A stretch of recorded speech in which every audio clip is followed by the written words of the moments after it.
যখন কেউ আপনার জন্য এমন অপেক্ষা থাকবে তখন কিন্তু একটা মজাই আলাদা, একটা অন্যরকম অনুভূতি। আর এরা আমার জন্য অপেক্ষা আছে, সারাদিন ছিলাম না, দেখা করি নাই, এরা আসছে আমাকে সাথে দেখা করতে, তাদের সাথে দেখা করবো এখন। আপনারা দেখছেন হচ্ছে আমার আমার ছোটোখাটো খামার, তাদের সাথে দেখা করার জন্য আসলাম। আজকেও বাদ খুব দুটি দিবস খা, খুব খুশি এরা,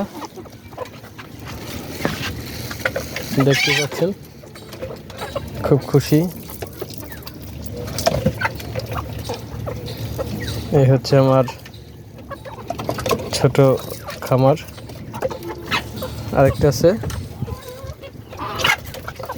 সেখানে নিব। খাতরা আমি চলে গেলাম, ছোট গেলিটা দেখতে যাই।